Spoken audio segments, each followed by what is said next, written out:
Welcome to Frenchy Tales. Make your learning journey fun and exciting with engaging stories.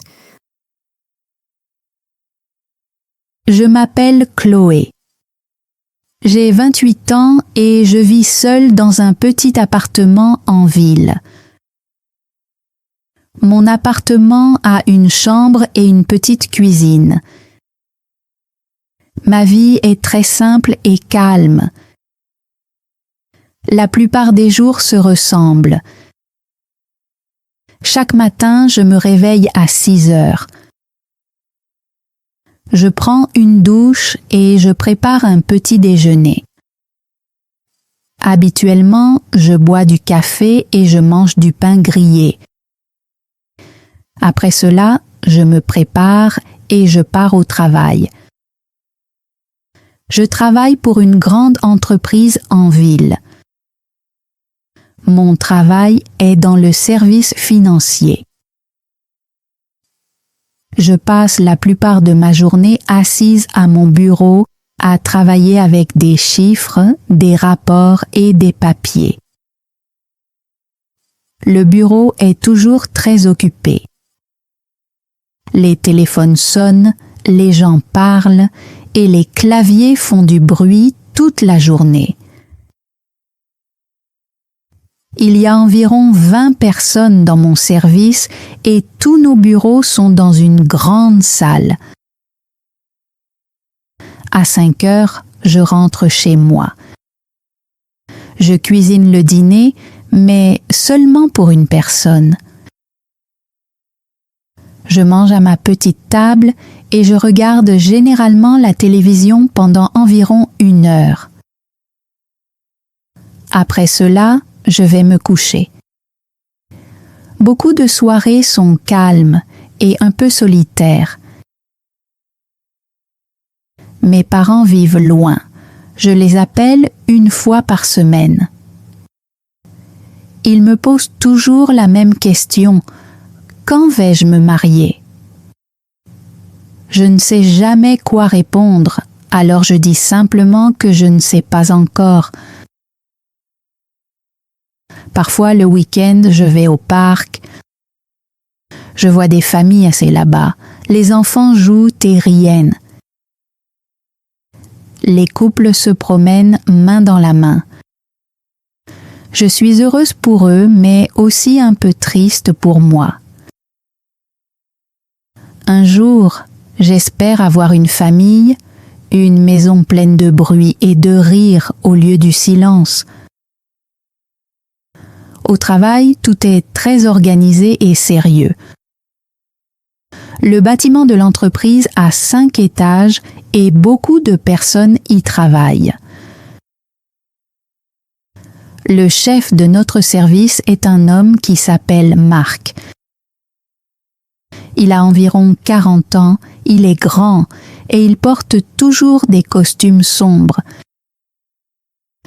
Ses cheveux noirs ont un peu de gris et il a souvent l'air très sérieux. Les gens le respectent beaucoup.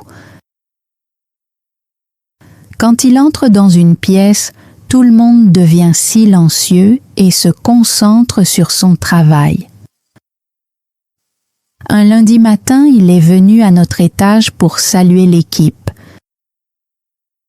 Je travaillais là depuis seulement 2 semaines, alors j'étais nerveuse quand il est arrivé à mon bureau. « Tu dois être Chloé », a-t-il dit calmement. « Bienvenue dans l'entreprise. »« Merci », ai-je répondu doucement.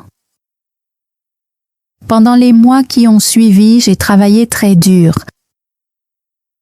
Un soir, j'ai trouvé une grosse erreur dans un ancien rapport de l'entreprise.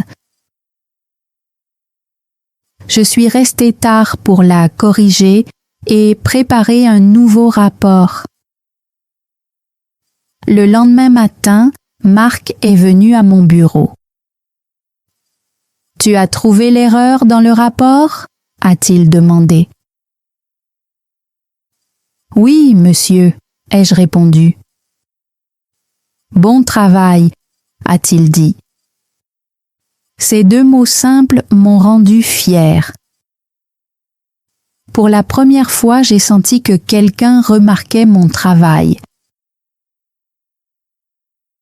Après ma première rencontre avec Marc, j'ai décidé de travailler aussi dur que possible. J'arrivais tôt chaque matin et je restais souvent tard le soir. Je vérifiais mon travail plusieurs fois parce que je ne voulais pas faire d'erreur. J'espérais que Marc verrait que je prenais mon travail très au sérieux. Pendant 3 mois, je ne l'ai pas revu.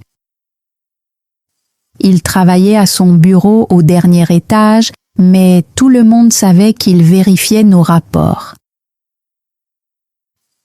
Parfois, il envoyait de courts emails avec des questions.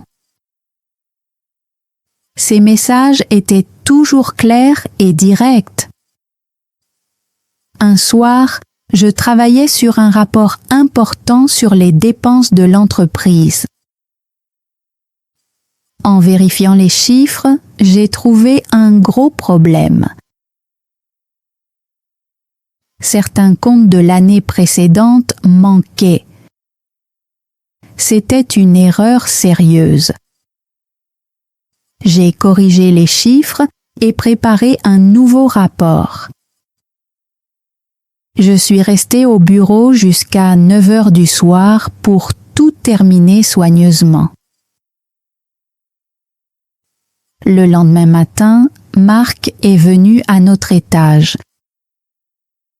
Il est allé directement à mon bureau.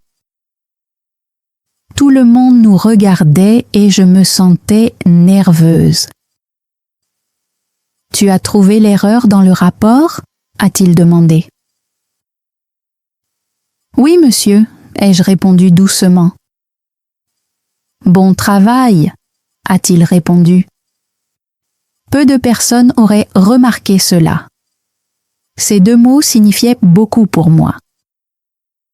Personne n'avait jamais félicité mon travail auparavant. Pour la première fois, je me suis sentie fière et confiante. Alors qu'il commençait à partir, il s'est arrêté un moment. Le coin de sa bouche s'est légèrement relevé.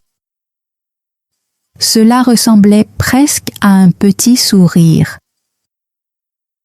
Puis il s'est retourné et est parti. Mon amie Tess est vite venue vers moi. Il ne dit presque jamais « bon travail », a-t-elle dit. Tu as dû faire quelque chose de vraiment impressionnant. Ce soir-là, je me sentais heureuse. Ces paroles restaient dans mon esprit. Elles m'ont donné l'espoir que je pouvais réussir dans ce travail. À partir de ce jour-là, j'ai travaillé encore plus dur. 2 mois plus tard, quelque chose d'inattendu est arrivé. Un vendredi, j'ai fait une erreur par inattention. J'ai envoyé un email avec des informations financières privées à un client au lieu de l'envoyer à mon responsable. Dès que j'ai appuyé sur « Envoyer », mon cœur s'est serré. Peu après, Marc m'a demandé de venir dans son bureau au dernier étage. Mes jambes tremblaient pendant que j'y allais. « Tu as envoyé des informations confidentielles à un client », a-t-il dit calmement. « Je suis vraiment désolée », ai-je répondu en essayant de ne pas pleurer. Au lieu de se fâcher, il s'est levé, m'a donné un mouchoir et a parlé gentiment. « Tout le monde fait des erreurs », a-t-il dit. « L'important est d'en tirer une leçon. » Pendant 30 minutes, il m'a montré patiemment comment vérifier les emails plus attentivement. Son attitude calme m'a surprise.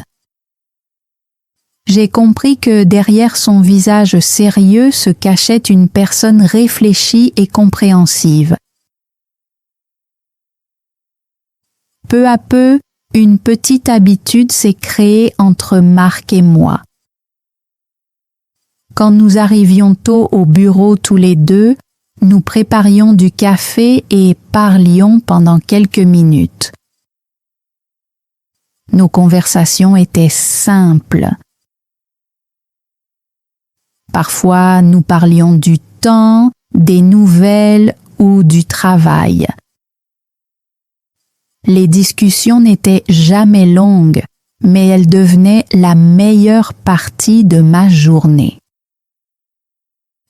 Petit à petit, Marc a commencé à poser de petites questions sur ma vie.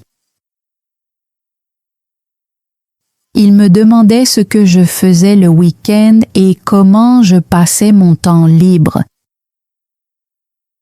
Je répondais honnêtement et parfois je lui posais aussi des questions sur sa vie, mais il ne disait pas grand-chose sur lui. Un jour, il m'a donné un livre. « Tu pourrais aimer ce livre », a-t-il dit. Il parle de finances, mais il est facile à lire. J'ai pris le livre chez moi et je l'ai lu pendant le week-end. Quand le lundi est arrivé, nous en avons parlé en buvant du café. Quand je lui ai expliqué ce que j'en pensais, Marc a souri. Un vrai sourire cette fois. Tess a rapidement remarqué le changement entre nous. « Marc t'aime bien », a-t-elle dit un après-midi. « Il est seulement poli », ai-je répondu, mais mon visage est devenu rouge. Après cela, j'ai commencé à aimer encore plus venir au travail. Je me souciais toujours de mon travail, mais j'attendais aussi avec impatience de voir Marc et de partager notre café tranquille du matin. Mes journées ont lentement commencé à paraître plus lumineuses. La sensation grise dans ma vie a commencé à se transformer en couleur. Pourtant, j'essayais de rester prudente. Marc était mon patron. Je me disais que je ne devais pas avoir de sentiments pour lui. Alors, je gardais mes émotions cachées et je me concentrais sur notre simple amitié. Mais la nuit, quand j'étais seule, je ne pouvais pas m'empêcher de penser à lui. Je me souvenais de nos conversations et de son sourire chaleureux. Je me souvenais de la patience qu'il avait quand je faisais des erreurs. Mon cœur a commencé à tenir à lui de plus en plus. Un jour, Tess m'a posé directement la question pendant le déjeuner. « Est-ce que tu aimes Marc ?» a-t-elle demandé. « Quoi ? Non !» ai-je répondu trop rapidement. « C'est mon patron. » « Et alors ?» a dit Tess. « Il n'est pas marié et toi non plus. » J'ai été surprise. « Comment sais-tu qu'il n'est pas marié ?»« Tout le monde le sait ?» a-t-elle répondu. « Sa femme l'a quitté il y a 2 ans. Il vit seul maintenant. » Cette information est restée dans mon esprit. Il était seul, tout comme moi. Je me suis demandé s'il se sentait parfois seul, lui aussi. Après cela, j'ai remarqué que mes sentiments devenaient plus forts. Quand Marc s'approchait, mon cœur battait plus vite. Quand il disait mon nom, je me sentais spéciale. J'ai même commencé à m'habiller un peu mieux pour le travail. Je me disais que c'était seulement pour la confiance en moi, mais au fond de moi, je connaissais la vérité. Je voulais qu'il me remarque. Malgré cela, je n'ai jamais montré mes sentiments. Au travail, je restais professionnelle et prudente. J'étais amicale, mais pas trop. Je gardais mes émotions cachées parce que j'avais peur.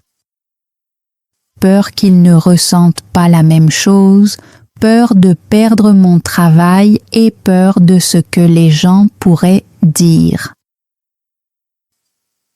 Puis, un jeudi soir, quelque chose d'inattendu s'est produit. La plupart des gens étaient déjà rentrés chez eux. Je terminais mon dernier rapport quand Marc est venu à mon bureau. « Chloé, tu es libre ?» a-t-il demandé. « J'ai besoin de te parler. » Mon cœur s'est mis à battre très vite pendant que je le suivais jusqu'à son bureau. Le bâtiment était calme et le soleil se couchait dehors. Au lieu de s'asseoir à son bureau, nous nous sommes assis sur un petit canapé près de la fenêtre. Les lumières de la ville apparaissaient lentement en bas. « Je veux te dire quelque chose », a-t-il dit. Pour la première fois, il avait l'air nerveux. Il a fait une pause avant de parler de nouveau. « Il y a 2 ans, ma femme m'a quitté », a-t-il dit doucement. Elle disait que je travaillais trop et que je ne savais pas aimer. Je l'ai écouté en silence. Après son départ, j'ai travaillé encore plus, a-t-il continué. Le travail était la seule chose qu'il me restait. Puis il m'a regardé avec douceur. Mais quand tu as commencé à travailler ici, quelque chose a changé. Tu es honnête, gentille et travailleuse. Quand je parle avec toi, je me sens en paix. Mon cœur battait fort dans ma poitrine. Puis, il s'est levé et a regardé par la fenêtre. Je sais que cela peut paraître étrange, a-t-il dit lentement. Je suis ton patron et je suis plus âgé que toi, mais je dois te poser une question. Il s'est tourné vers moi. Veux-tu m'épouser ? J'étais choquée. Mon esprit ne pouvait pas penser clairement. Je ne comprends pas, ai-je murmuré. Je t'aime, Chloé, a-t-il dit simplement.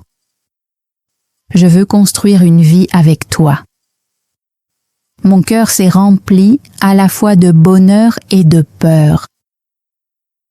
Je l'aimais aussi, mais tout semblait si soudain. J'ai besoin de temps pour réfléchir, ai-je dit doucement. Bien sûr, a-t-il répondu. Prends tout le temps dont tu as besoin. Cette nuit-là, je n'ai pas pu dormir. Ces paroles se répétaient encore et encore dans mon esprit. Une partie de moi se sentait incroyablement heureuse. L'homme que j'aimais m'aimait aussi. Mais une autre partie de moi avait peur. Il était plus âgé que moi, il était mon patron. Qu'allaient penser les gens ? J'ai appelé Tess et je lui ai tout raconté. Après avoir écouté tranquillement, elle m'a posé une question simple. Que dit ton cœur ? Mon cœur dit oui, ai-je admis. Mais mon esprit dit que c'est compliqué. Tess a ri doucement. L'amour est souvent compliqué, a-t-elle dit. Mais la vraie question est simple. Est-ce que tu l'aimes? Oui, ai-je répondu doucement. Vraiment. Alors suis ton cœur, a dit Tess. Ne t'inquiète pas de ce que les gens pensent. Cette nuit-là, je n'ai pas pu dormir. Je pensais sans arrêt à Marc. Je me souvenais de sa gentillesse quand je faisais des erreurs. Je me souvenais de nos matins calmes avec le café et du livre qu'il m'avait donné. Je me souvenais de sa voix calme et de son sourire doux. Oui, il était plus âgé que moi. Oui, il était mon patron. Mais c'était aussi un homme bon, honnête, patient et attentionné. Et surtout, c'était l'homme que j'aimais. Le lendemain matin, je suis allée à son bureau très tôt. Il était déjà là. Il avait l'air fatigué comme s'il n'avait pas beaucoup dormi non plus. J'ai ma réponse, ai-je dit. Il s'est levé rapidement. Je pouvais voir l'espoir et l'inquiétude sur son visage. Oui, ai-je dit doucement. Je veux t'épouser. Son expression sérieuse a disparu. Pour la première fois, j'ai vu un bonheur pur sur son visage. Il s'est approché de moi et a doucement pris mes mains.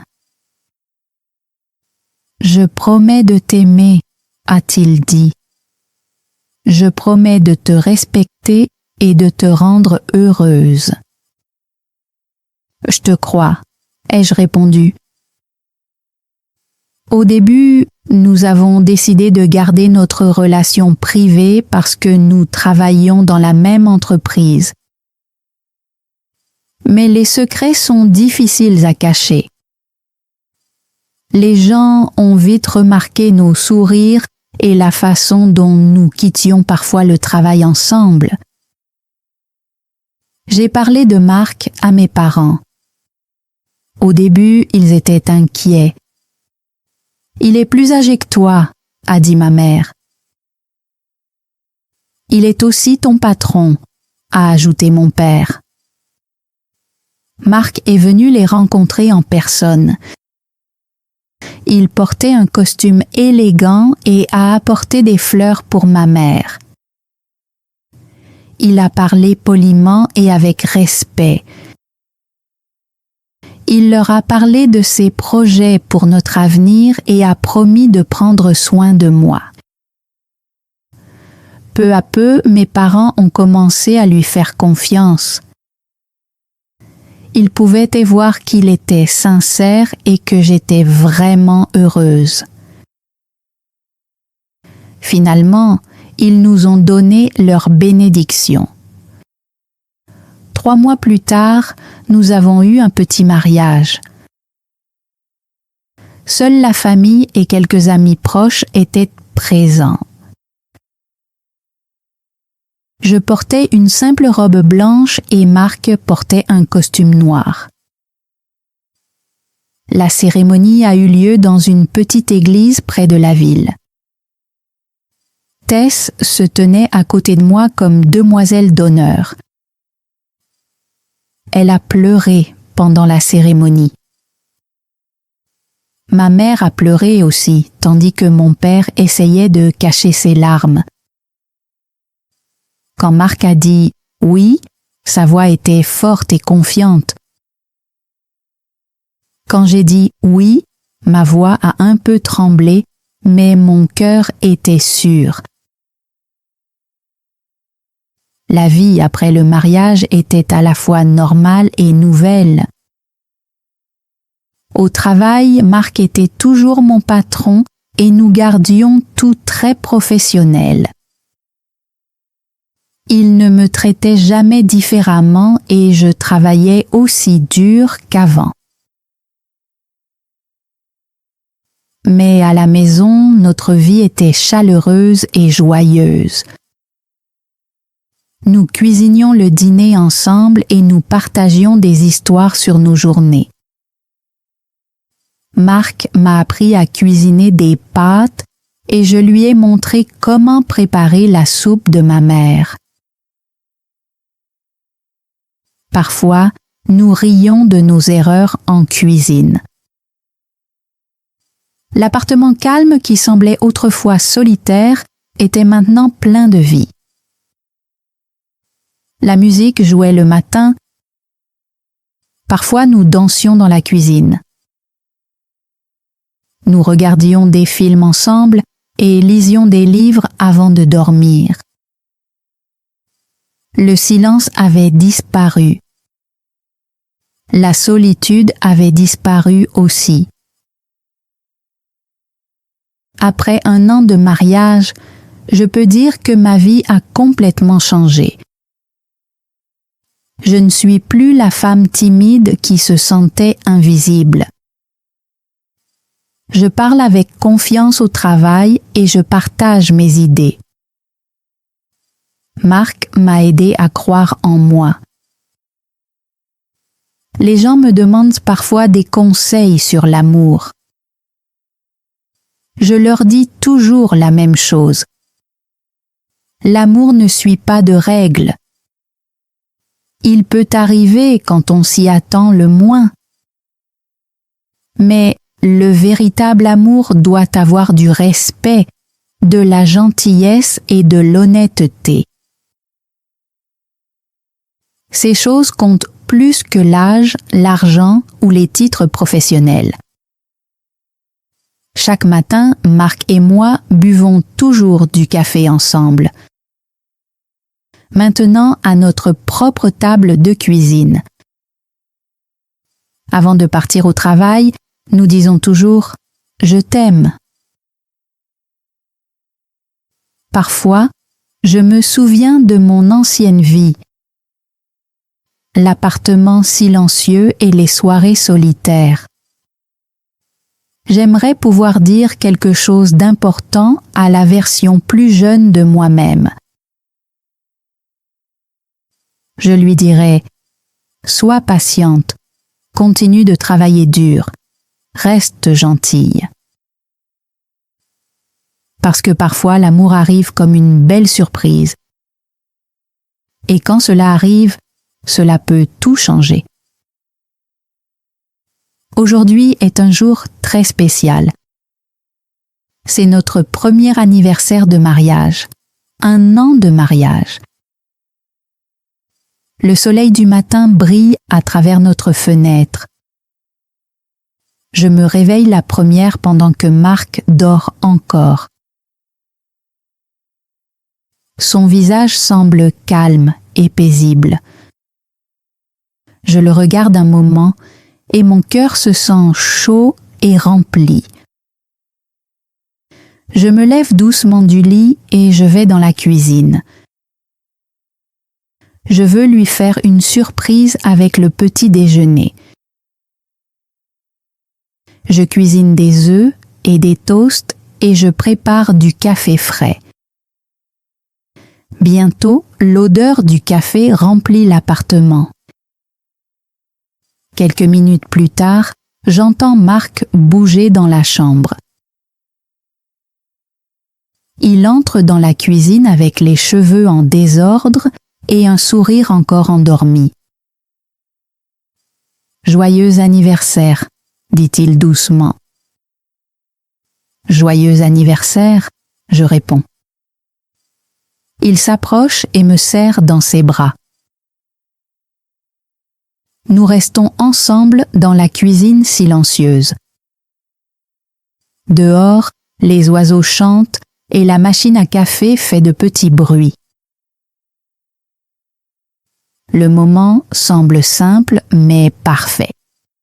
« J'ai quelque chose pour toi », dit Marc. Il va dans la chambre et revient avec une petite boîte. Mes mains tremblent un peu lorsque je l'ouvre. À l'intérieur, il y a un collier en argent avec un petit cœur. De minuscules diamants brillent sur le cœur. C'est magnifique, dis-je, et des larmes remplissent mes yeux. Retourne-le, dit Marc. Je retourne le collier et je lis les mots gravés au dos. Ma paix. Je me souviens du jour où il m'a demandé en mariage. Il m'avait dit que j'apportais la paix dans sa vie. Je l'adore, je murmure, et je t'aime. Marc m'aide doucement à mettre le collier. Le métal est frais contre ma peau, reposant juste au-dessus de mon cœur. J'ai aussi un cadeau pour toi, dis-je. Je lui donne une montre. Elle est simple, mais pleine de sens. À l'intérieur de la montre, j'ai écrit un petit message. Chaque seconde avec toi. Marc lit les mots et sourit chaleureusement. Chaque seconde est vraiment spéciale, dit-il en mettant la montre à son poignet. Nous prenons le petit déjeuner lentement ensemble. Aujourd'hui, nous avons tous les deux pris un jour de congé. Pas de réunion, pas de rapport, juste du temps pour nous. Après le petit déjeuner, Marc sort une boîte remplie de photographies. Je veux faire un album photo de notre première année, dit-il. Tu veux m'aider? Nous étalons les photos sur la table. Chaque image fait revenir un souvenir. Il y a une photo d'une fête de bureau où nous sommes apparus ensemble pour la première fois. Sur la photo, nous sommes debout, loin l'un de l'autre, et nous avons l'air nerveux. J'avais tellement peur ce jour-là, rit Marc. Moi aussi, je réponds. Une autre photo montre notre jour de mariage. Nous sommes en train de couper le gâteau et Marc a du glaçage sur le nez pendant que je ris. C'est ma mère qui a pris cette photo, dis-je. Elle a dit qu'elle montrait le vrai bonheur. Nous trouvons aussi une photo de notre lune de miel à la plage. Le soleil se couche derrière nous et nous avons l'air fatigués mais très heureux. Le premier voyage parmi beaucoup d'autres, dit Marc. Il y a même une photo de nous en train d'essayer de cuisiner une pizza pendant que de la farine couvre la table de la cuisine. C'est Tess qui l'a prise. Nous étions de très mauvais cuisiniers, rit Marc. Mais nous nous sommes bien amusés, dis-je. Nous plaçons les photos dans l'ordre et remplissons lentement l'album avec nos souvenirs. Plus tard dans l'après-midi, nous allons nous promener dans le parc près de notre maison. Le ciel est d'un bleu éclatant et de doux nuages blancs se déplacent lentement au-dessus de nous. Pendant que nous marchons, nous passons devant un banc où je m'asseyais avant de rencontrer Marc. Je regardais les couples et les familles et je souhaitais trouver l'amour. J'avais l'habitude de m'asseoir sur ce banc, lui dis-je doucement. Et maintenant? Demande Marc. Maintenant, je marche ici avec mon mari. Nous étendons une couverture sur l'herbe et nous nous allongeons en regardant les nuages. Celui-là ressemble à un lapin, dis-je. Moi, je vois une voiture, répond Marc. Nous rions en imaginant des formes dans le ciel. Plus tard, nous rencontrons une ancienne amie d'école à moi, Anna. Elle nous présente son mari, Paul. Nous parlons poliment pendant quelques minutes, mais je remarque qu'Anna regarde Marc avec surprise. Lorsqu'il s'éloigne, je l'entends chuchoter. Il est tellement plus âgé. Marc l'entend aussi, et son sourire disparaît un peu. Je prends sa main et je la serre. Ce que les gens pensent n'a pas d'importance, dis-je doucement. C'est toi que j'ai choisi. Marc me regarde et sourit de nouveau. Et ensemble, nous continuons notre promenade. Nous rentrons à la maison en fin d'après-midi. Ce soir, nous voulons préparer un dîner spécial pour notre anniversaire. Hier, nous avons planifié le menu ensemble. Du poulet aux herbes, des légumes rôtis et un gâteau au chocolat pour le dessert. Marc commence avec le poulet. Il ajoute de l'ail et du romarin et bientôt la cuisine sent merveilleusement bon. Je coupe les légumes, des carottes, des pommes de terre et des poivrons. Mon couteau bouge lentement et avec soin.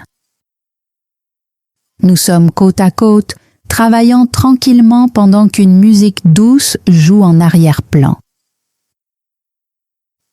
C'est la chanson de notre jour de mariage. Soudain, Marc arrête de cuisiner et prend ma main. « Danse avec moi », dit-il. Nous bougeons lentement dans la cuisine. Je pose ma tête sur son épaule pendant que ses bras me serrent doucement. C'est un moment paisible et chaleureux. Après un moment, la minuterie du four sonne et notre petite danse se termine par des rires. Marc vérifie le poulet pendant que je mets les légumes au four. Nous bougeons dans la cuisine comme une équipe, chacun sachant quoi faire. Je prépare une salade fraîche avec de la laitue et des tomates et Marc met la table. Il utilise nos assiettes spéciales du mariage et allume 2 bougies. « C'est parfait, dis-je. Toi, tu es parfaite, répond Marc. Je porte une robe bleue, sa préférée. Marc porte une belle chemise sans cravate. Il a l'air détendu et heureux. Bientôt, le repas est prêt.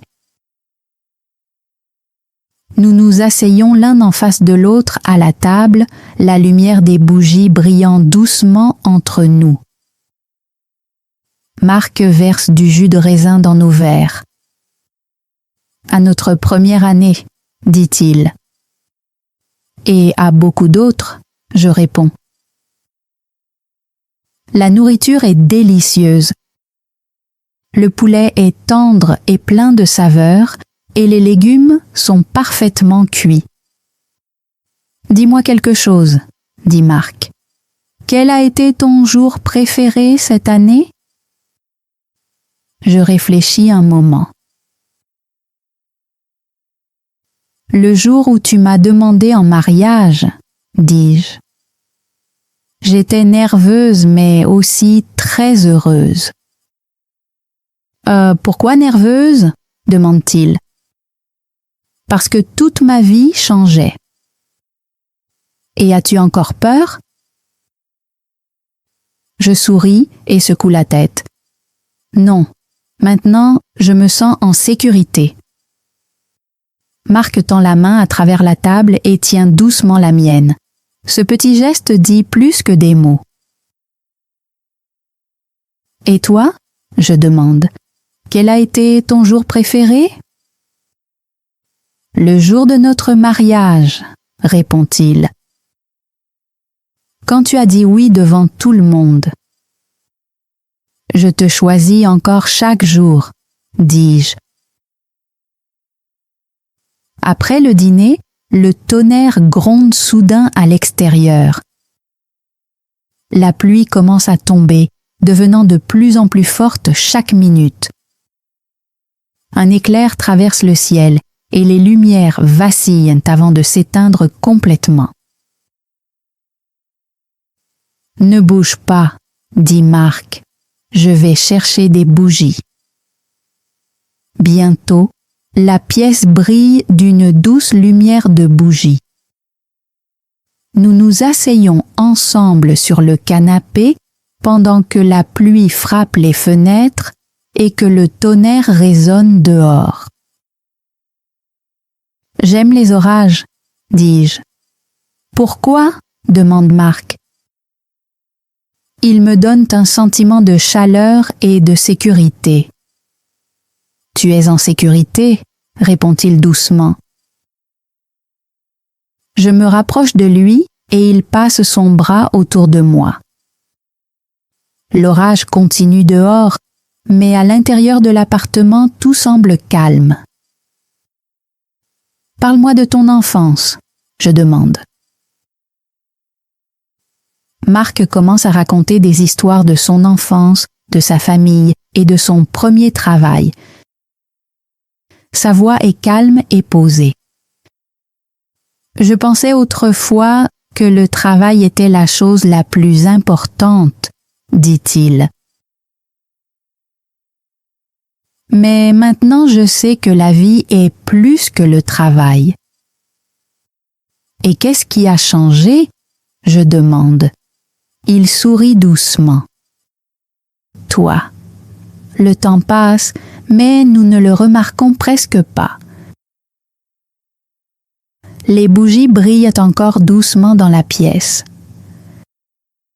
J'ai encore un cadeau, dit Marc. Il marche jusqu'à la chambre et revient avec une vieille enveloppe. Le papier semble un peu usé. « Qu'est-ce que c'est ?» je demande. « Ouvre-la, dit-il. À l'intérieur, il y a une lettre écrite de la main de Marc. Le papier semble ancien, comme s'il avait été gardé pendant longtemps. « Lis-la, me dit-il. Je commence à lire à voix haute. Aujourd'hui, j'ai rencontré quelqu'un de nouveau au travail. Elle s'appelle Chloé. Elle est discrète mais travailleuse. Quand elle a souri, quelque chose en moi s'est réveillé. Je ne comprends pas encore complètement, mais aujourd'hui m'a semblé important. Je m'arrête de lire. Mes yeux se remplissent de larmes. « Tu as écrit ça ?» je demande. « Le jour où nous nous sommes rencontrés, » dit Marc doucement. Je suis rentrée chez moi et je l'ai écrit parce que ce sentiment restait dans mon esprit. Je tiens la lettre avec soin. Elle ressemble à un trésor. Elle montre que quelque chose de spécial a commencé entre nous dès le début, même avant que nous le comprenions. J'ai aussi quelque chose à te montrer, dis-je. Je vais à un tiroir et je reviens avec un petit carnet. Mon journal, j'explique. Lis la page que j'ai marquée. Marc l'ouvre et lit en silence. Je connais très bien ces mots. Je les ai écrits le jour où il m'a dit « Bon travail au bureau ». Mon patron m'a remarqué aujourd'hui, dit la page. Il m'a dit que j'avais bien travaillé. Personne ne m'avait jamais remarqué comme ça auparavant. Quand il m'a parlé, je me suis sentie vue. Je pense que je pourrais aimer un homme comme lui. Marc ferme le carnet et me regarde avec des yeux brillants. Nous écrivions tous les deux l'un sur l'autre, dit-il. Et nous ne le savions même pas, je réponds. Nous rions doucement. La vie peut être étrange parfois.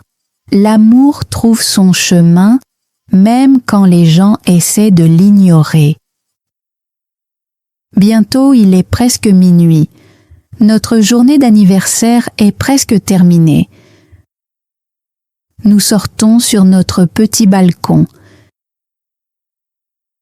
Les lumières de la ville brillent en dessous de nous comme de petites étoiles. Merci, dis-je doucement. Pourquoi ? Demande Marc. Pour m'aimer, pour m'avoir choisi, pour cette vie. Marc sourit doucement. Je devrais te remercier. Tu m'as sauvé des journées solitaires et des nuits vides. Une brise fraîche traverse l'air et je frissonne un peu. Marc place sa veste sur mes épaules. Fais-moi une promesse, dis-je. N'importe quoi, répond-il. Promets que nous nous parlerons toujours même quand les choses seront difficiles.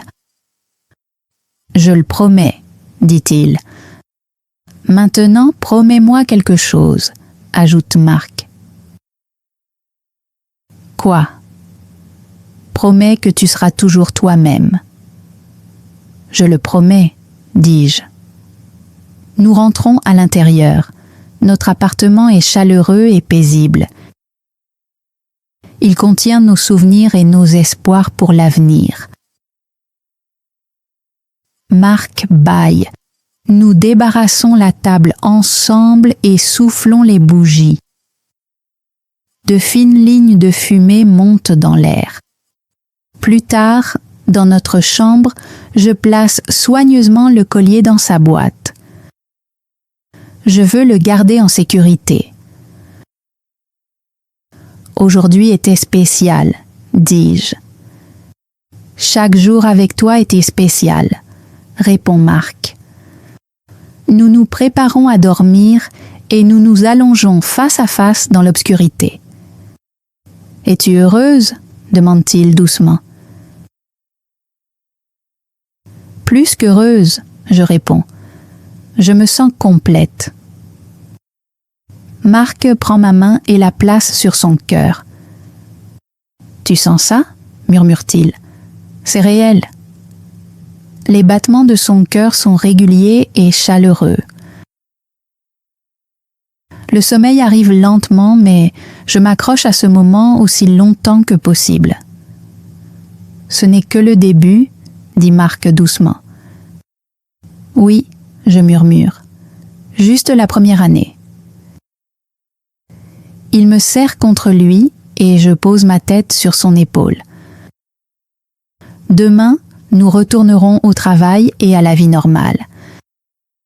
Mais la vie n'est plus la même qu'avant. Maintenant, nous avons l'amour, le partenariat et un avenir ensemble. Alors que mes yeux se ferment, une pensée reste dans mon esprit. Parfois, la vie vous surprend. Un simple jour peut tout changer. Parfois, la personne avec qui vous travaillez devient la personne que vous aimez. Et parfois, la vie que vous espériez finit enfin par arriver. Thanks for joining Frenchy Tales. Don't forget to like, subscribe, and keep learning through stories. See you next time.